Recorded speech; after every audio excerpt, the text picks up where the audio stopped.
Magandang umaga mga tol, at dito ngayon tayo sa May Balot, District 1 ng Tondo, sa harapan ng eskwela ng T. Pais Elementary School. At ito, at nag-request ang ating barangay dito at nabigyan ng pagkakataon para mabigyan ng solusyon ng kanilang problema rito.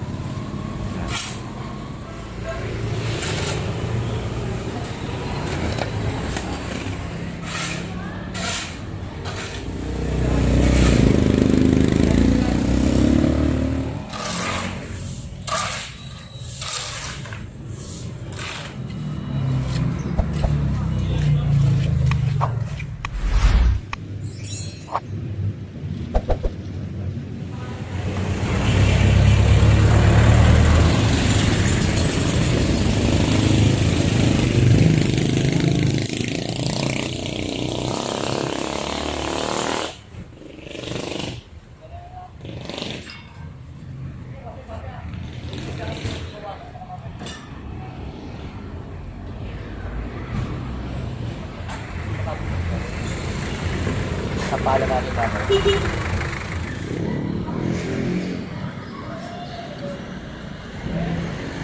Yun nga, kung makikita natin yung gilid ng box na sira po, nauka. Yan, para makita po natin, lapit po tayo mga tol. So mga tol, yan. Ito po, nirequest agaran sa atin ng ating pamumuno ng barangay official dito, at agaran naman pong tinugunan ng ating opisina ng ating engineering department ng Highway Division 1 sa pamumuno ni Engineer Bernard Dadonga. At ito, binigyan agad ng aksyon at solusyon ng problema nila rito. At kasama natin ang aking grupo. Yan, si si Richard, si Ma'am Freddy, si Paulo. Yan ang aking mga grupo. At syempre, sobrang pasalamat ang ating opisina, ang Engineering Department ng Highway Division 1 sa pamumuno ni Engineer Bernard Dadonga sa ating barangay official dito, na nabigyan po niya tayo na pagkatiwala. Yan mga tol, kasama rin natin si Kagawad, at ito ina-assist ang ating grupo para malapatan natin ng solusyon yung problema rito sa May Pais. Ito ang grupo natin na agalang pong pinaksyonan ng ating opisina.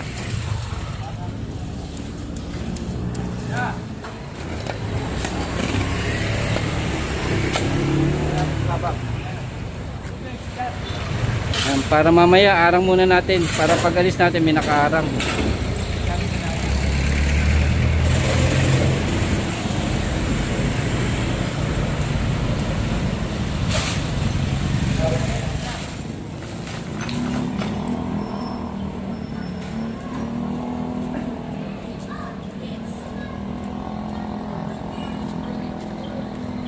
Yan mga tol, ito pinasara muna ni Kagawad, yung ano rito, pinasara muna ng ating barangay official para hindi muna dumaan dito yung mga sasakyan, para mabilis natin magawa to dito sa side nito at dun din sa side na yon. Yung gate na yan mga tol, hinaharang talaga yan pag yung labasan sa kapasukan ng mga eskwela dito sa T. Pais Elementary School. At ito, hinarangan muna ni Kagawad para nga mabilis natin magawa to at hindi rin siyempre makadulot ng disgrasya. Thank you Kagawad, thank you po. Salamat po Kagawad, yan, sa pag-assist sa amin.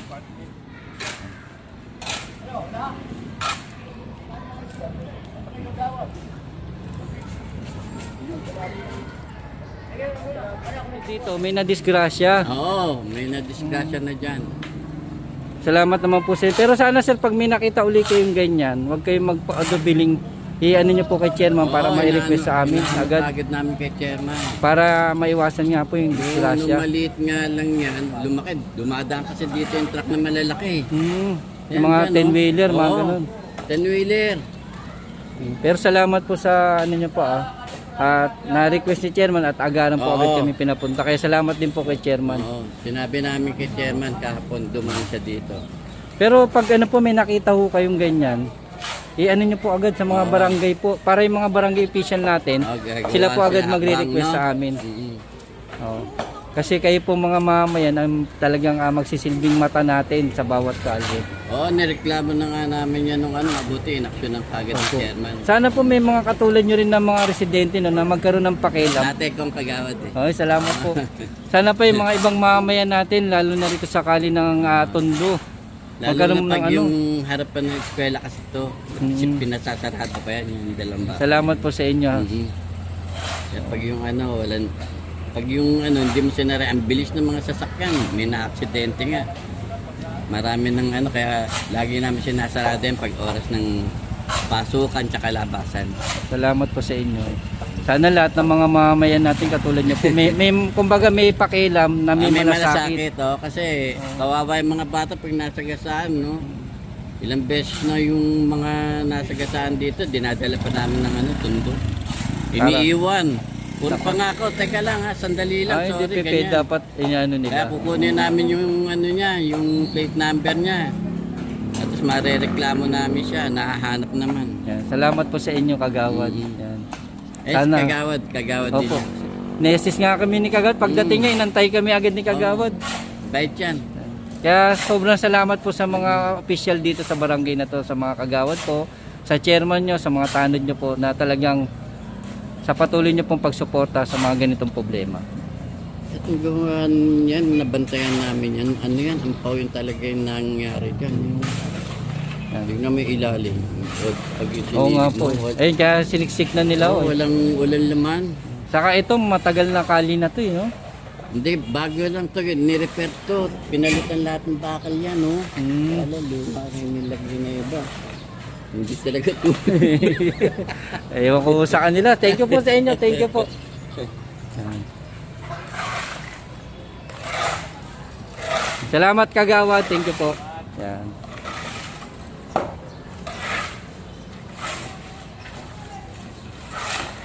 Yan, salamat po. Magandang umaga rin po sa inyo. Salamat po sa suporta at panonood niyo po. Sir Carlo de Mesa, yan, maraming salamat po.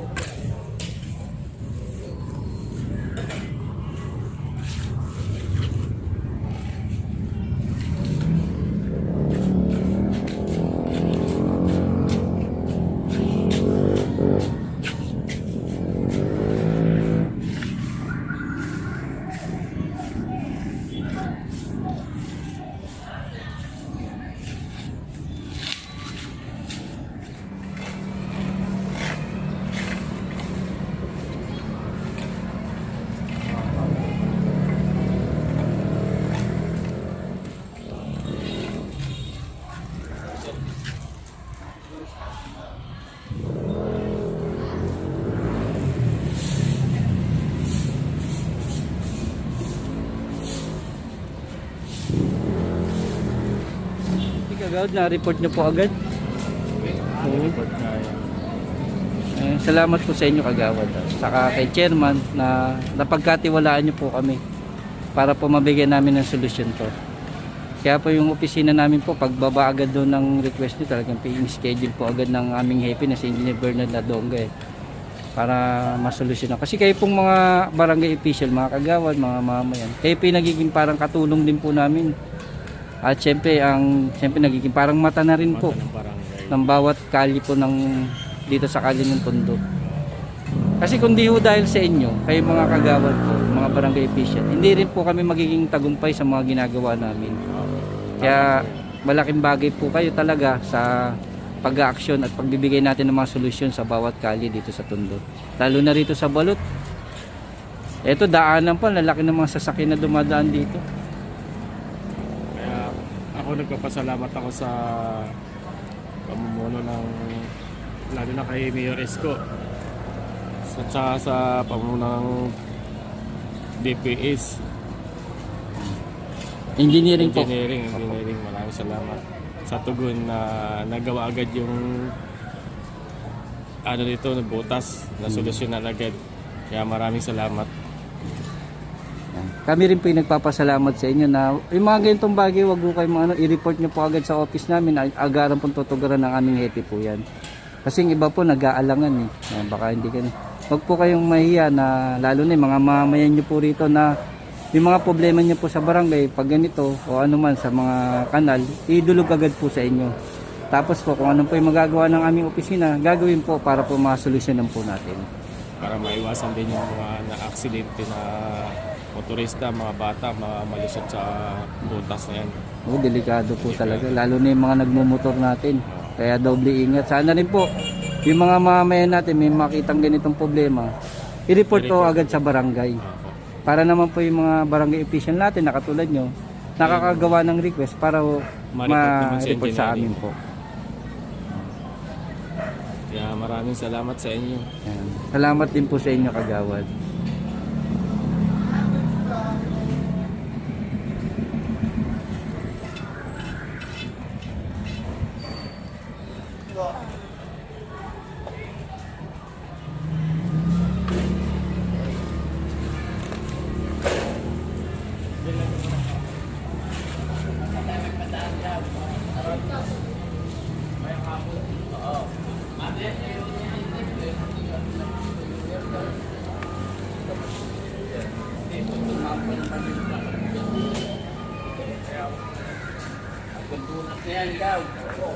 Kahit mga 3 araw po.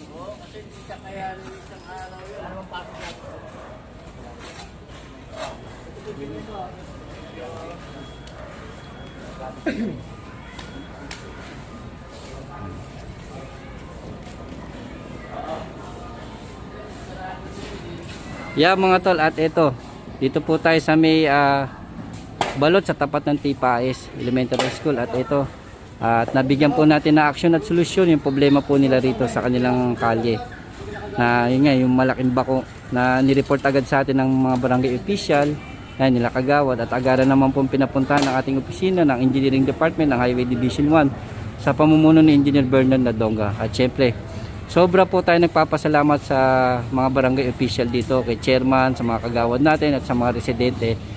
At nabigyan po tayo ng pagkakataon at napagkatiwalaan po ang ating opisina para po mamalaparan natin at mabigyan ng solusyon ng kanilang problema rito. Yan. Yan mga tol para makita nyo po yung kalye rito. Yan. Sa TPAS Elementary School. Yan. Dito yan sa may Balot, District 1.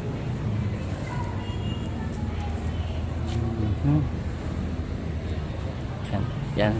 Pansamantala yun nga hinarang. Yung gate na yan talagang hinaharang po yan pag maglalabasan, magpapasukan ng mga estudyante rito.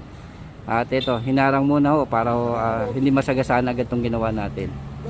At syempre nilagyan na rin natin ng harang sa palibot para naman pag ano po nabuksan na, hindi masagasaan pa ng mga sasakyan na dadaan dito. Kaya sobrang pasalamat tayo sa mga barangay official dito.